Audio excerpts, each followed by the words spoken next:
جب امی ابا سیلاب کی نظر ہو گئے تو میرا ٹھکانہ چچا کا گھر بنا۔ چچا چچی نے ماں باپ کا پیار دیا کہ میں نے والدین کی کمی بھلا دی۔ کسی یتیم کو لاکھ پیار دیں، والدین کی بات اور ہی ہوتی ہے۔ بھری دنیا میں کوئی تو ایسا ہوگا جس کو میں اپنا کہہ سکوں گی اور جو ہر حال میں میرا ساتھ دینے والا ہوگا۔ میٹرک میں تھی کہ چچا چچی کو میرے بیاہ کی فکر لاحق ہو گئی۔ وہ ڈرتے تھے کہ اگر غلط جگہ بیاہ دیا تو لوگ ہمیں ہی الزام دیں گے۔ ان دنوں میرے لیے کافی اچھے رشتے آ رہے تھے، لیکن چچی کسی نہ کسی وجہ سے انکار کر دیتی تھیں۔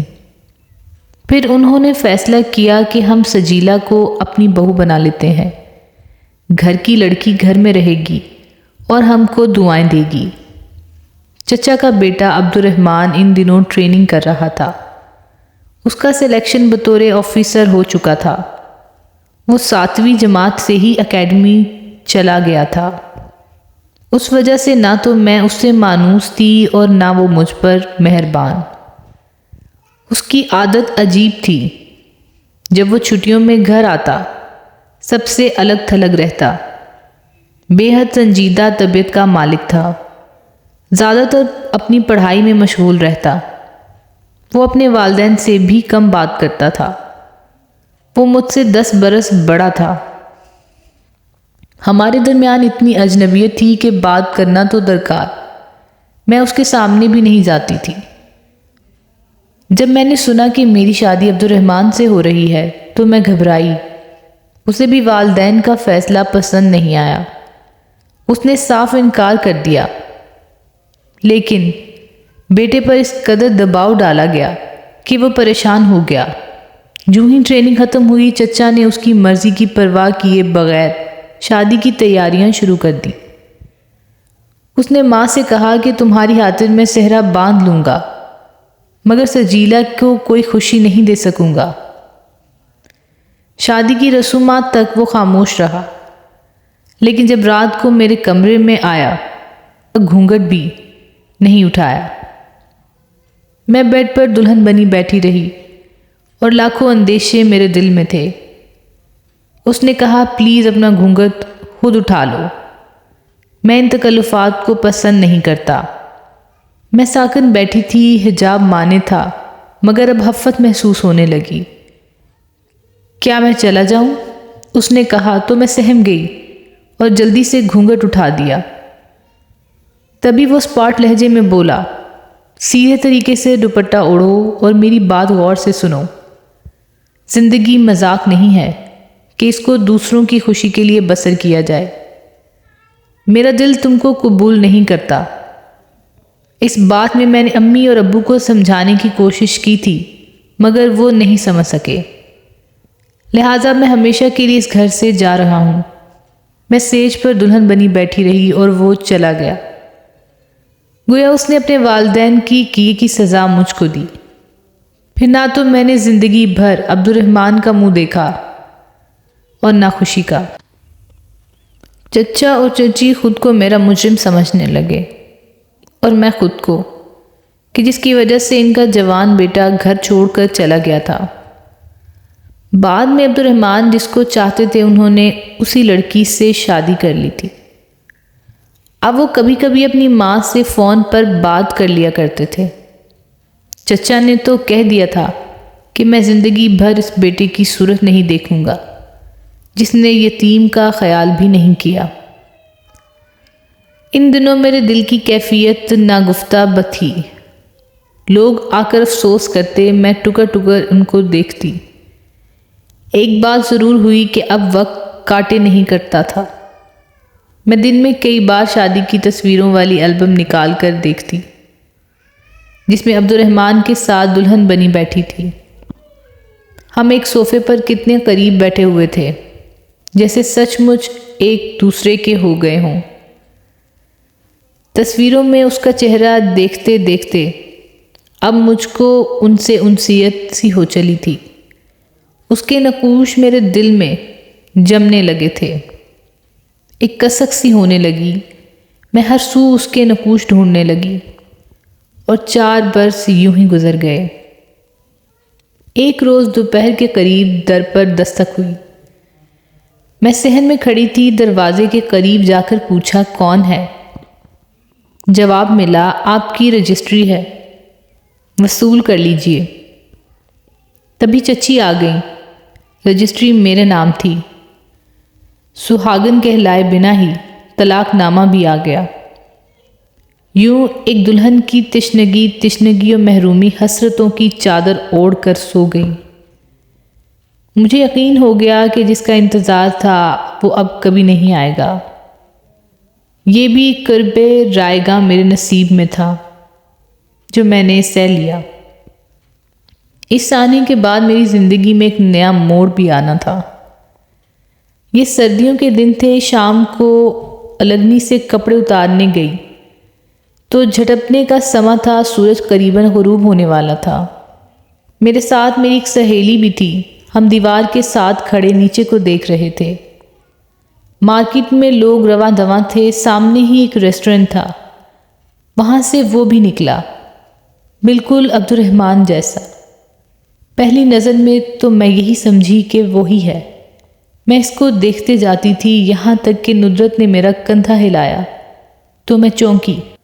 ابھی ہم وہاں کھڑے ہی بات کر رہے تھے کہ میں دل تھام کر رہ گئی۔ وہ ہماری چھت سے ملی چھت پر پہنچ گیا تھا۔ تبھی ہم دونوں جلدی کپڑے جمع کر کے نیچے آ گئے۔ آج پہلی بار کسی کو دیکھ کر دل دھڑکا تھا۔ میں گھبرا کر بالکونی میں گئی، دیکھا وہ ساتھ والی بالکنی میں موجود تھا۔ وہ عبد الرحمن کی دوسری کاپی تھا۔ مجھ کو اس کے چہرے میں وہ کشش نظر آئی جو کبھی عبد الرحمن کے چہرے پر بھی نظر نہیں آئی تھی۔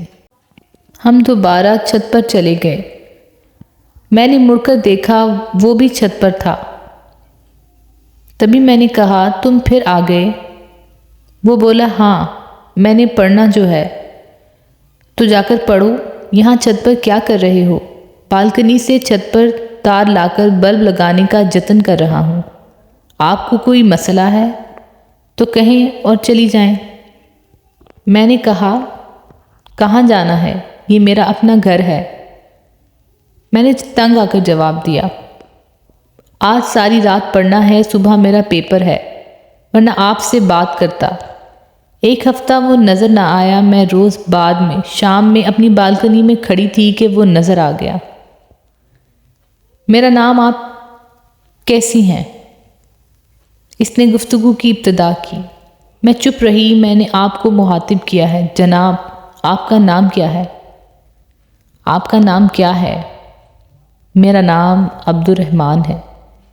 میں دنگ رہ گئی، اپنے کانوں پر یقین نہ آیا۔ یہ لفظ بارش کے ٹھنڈے قطروں کی مانند میرے دل پر ٹپک پڑا۔ کل شام کو اسی جگہ بات ہوگی، یہ کہہ کر وہ نظروں سے جھل ہو گیا۔ میرا خیال تھا کہ کسی پڑوسی نے اسے میرے دل کا حال کہہ دیا ہوگا، اور یہ بھی کہ عبد الرحمن ایک رات کی دلہن کو الوداع کہہ کر چلا گیا تھا۔ سوچا کسی نے جانے کیا قصہ اسے سنایا ہے، میں خود ہی سچ بتا دیتی ہوں۔ میں نے اسے خط لکھا کہ دیکھو میرے اندر اب مزید دکھ برداشت کرنے کی ہمت نہیں ہے۔ کل کو ایسا نہ ہو کہ آپ بھی چلے جائیں اور آپ کا مذاق میرے لیے عمر بھر کا روگ بن جائے۔ شام کو جو ہی وہ نظر آیا، میں نے خط کو مروڑ کر اس کی بالکنی میں پھینک دیا۔ اگلے دن اس نے خط کا جواب دیا۔ لکھا تھا میں کوئی برا انسان نہیں، میرا جو نام ہے وہی بتایا ہے۔ اگر آپ کو یقین نہیں آتا تو بے شک مجھ سے بات نہ کریں۔ آپ اپنی مرضی کی مالک ہیں، اپنی شخصی آزادی کو عزیز رکھیے۔ اس کے بعد کئی دن تک اس نے میرا سامنا نہ کیا تو دل میں دکھن سی محسوس ہونے لگی۔ لگتا تھا کہ میرا سکون ہی نہیں، دل بھی کسی نے چرا لیا ہے۔ اب ہر وقت میری آنکھیں اسے تلاش کرتی رہتی تھیں۔ ایک دن ندرت آئی تو وہ مجھے چھت پر لے گئی۔ وہاں وہ موجود تھا۔ اس نے سلام کیا اور بولا دعا کرنا کہ میں امتحان میں شاندار کامیابی حاصل کر لوں۔ میں چپ رہی، لیکن چپکے میں اس کی کامیابی کے لیے دعائیں مانگتی رہی۔ دعا قبول ہو گئی، اسے شاندار کامیابی نصیب ہوئی۔ محنت کی تھی تو اس کا صلہ بھی ملا۔ اس نے پوزیشن لی تھی۔ اگلے دن بالکنی سے بات ہوئی۔ اس نے بتایا کہ وہ عید کرنے لاہور جا رہا ہے۔ جی اداس ہو گیا۔ جب وہ 10 دن کے بعد آیا تو پریشان سا تھا۔ ہم چھت پر ملے۔ میں نے بتایا کہ چچا جان میری شادی کرنا چاہتے ہیں۔ انہوں نے کوئی رشتہ بھی پسند کر لیا ہے۔ کہیں سے بھی رشتہ آئے انکار کر دو اور میرا انتظار کرو۔ وہ جانتا تھا میرے ماں باپ نہیں ہیں، پھر میں کیسے تنہا زندگی گزاروں گی۔ ندرت نے مجھے سمجھایا کہ تم اس سے چھت پر نہ ملا کرو۔ کسی بھی وقت کوئی تم لوگوں کو دیکھ سکتا ہے۔ تم بدنام ہو جاؤ گی تو ہم کہاں جا کر بات کریں؟ بہتر ہے کہ تم میرے گھر پر مل لو۔ عبد الرحمن کو میں نے یہ بات بتائی۔ وہ مان گیا۔ میں ندرت کے گھر گئی۔ اس نے ہم دونوں کو ڈرائنگ روم میں بٹھا دیا۔ ہم نے سکون سے کچھ دیر بات کی۔ عبد الرحمن نے مجھے اپنا پتہ بھی لکھ کر دے دیا۔ کہنے لگا کہ اب واپس گھر یعنی لاہور جانا ہے۔ یہاں پڑھنے کے لیے آیا تھا، لیکن تم فکر نہ کرنا، میں 1 ماہ کے اندر اندر اپنی والدہ کو لے کر آؤں گا اور وہ تمہارے چچا سے رشتہ مانگ لیں گے۔ اس دوران اگر کوئی رشتہ آئے تو تم ہرگز ہاں مت کرنا۔ چلتے ہوئے ندرت نے اس سے پوچھا، پتہ تو صحیح لکھ کر دیا ہے نا؟ کیوں، کیا میں دھوکے باز لگتا ہوں؟ کیا میرا اعتبار نہیں ہے؟ اعتبار تو ہے، لیکن ہم جیسے بے وقوف دھوکہ کھا جاتے ہیں۔ ندرت نے میری طرف دیکھ کر اسے جواب دیا تھا۔ 1 ماہ نہیں 6 ماہ گزر گئے اور وہ نہیں آیا۔ مجھے کچھ اندازہ ہو چلا تھا کہ میں نے ایک بے بنیاد شخص سے امید لگا لی تھی۔ انہی دنوں اتفاق سے میرے لیے 2 رشتے آئے۔ میں نے انکار کیا۔ چچا جان نے وجہ پوچھی، میں کچھ نہ بتا سکی۔ دل تو یہی چاہتا تھا کہ انہیں رو رو کر اپنے دل کا حال سنا دوں۔ 6 ماہ بعد وہ آیا، لیکن صرف 1 دن کے لیے۔ میری آنکھوں میں نور بھر گیا۔ جی چاہا اس کو تحفہ دوں، مگر میرے پاس کوئی چیز نہ تھی۔ پھر میں نے اس کو ایک چھوٹا سا ماڈل بنا کر دیا۔ وہ ماڈل گھر کا تھا۔ اچھا تو نہیں تھا، لیکن جب میں نے اس کو بنا کر دیا تو اس نے اس کے دروازے بند کر کے مجھے واپس کر دیا، جبکہ میں نے دروازے کھول کر دیا تھا۔ اس نے مجھے سامنے والی بلڈنگ دکھائی کہ میں اس میں شفٹ ہو رہا ہوں۔ سچ تو یہ تھا کہ وہ شہر ہی چھوڑ کر جا رہا تھا، لیکن مجھے احساس نہیں ہونے دیا۔ تبھی میں نے اس سے کہا کہ اگر تم چلے گئے تو کیا ہوگا؟ میرا پتہ تمہارے پاس ہے، تم مجھے خط لکھ دینا۔ تبھی ایک بار اور سوال کیا، کب اپنی امی کو لاؤ گے؟ کہا کہ کل لے آؤں گا، اور کل نہ لا سکا تو پھر پرسوں، مگر وہ پلٹ کر ہی نہ آیا۔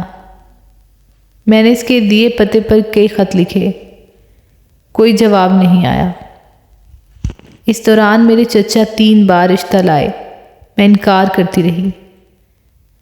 ایک دن ہمارے گھر ایک بزرگ اور 2 خواتین آئیں۔ ان میں سے ایک عورت کا بیٹا آفیسر تھا۔ وہ کوٹھی تک لکھ دینے کو تیار تھے۔ چچا نے ایک بار پھر سمجھایا۔ تب عبد الرحمن کو گئے کئی ماہ ہو چکے تھے۔ مجھے اس کی یہ بات یاد آئی، کہیں کوئی غلطی نہ کر بیٹھنا، میں آؤں گا، میرا انتظار کرنا۔ چچا مجھ سے ناراض ہونے لگے۔ میں نے ان کے آگے ہاتھ جوڑے۔ تب انہوں نے کہا کہ تم خود ان کو جواب دے دینا۔ چچی چاہتی تھیں کہ میری شادی ہو، اپنے گھر جاؤں، تو وہ اپنے بیٹے اور بہو کو منا کر گھر لے آئیں کہ میری وجہ سے وہ اس گھر میں نہیں آ سکتے تھے۔ ندرت نے اپنی باجی کو فون پر عبدالرحمن کا پتہ لکھوایا کہ خود جا کر اس پتے پر معلوم کریں کہ وہاں ہیں کہ نہیں۔ اس کی باجی گئیں مگر پتہ ہی غلط تھا۔ آج اس بات کو 8 برس ہو گئے ہیں۔ چچی فوت ہو گئی ہیں، چچا بھی بوڑھے ہو گئے ہیں، مگر میری خاطر انہوں نے اپنے بیٹے کو نہیں بلایا۔ مجھے وہ عبدالرحمن میرا چچا زاد یاد نہیں آتا، لیکن جو عبدالرحمن چھت پر ملا تھا اس کو میں کبھی نہیں بلا سکتی۔ آج بھی اس بالکنی میں کھڑی اس کا انتظار کرتی رہتی ہوں، حالانکہ جانتی ہوں کہ وہ لوٹ کر آنے والا نہیں۔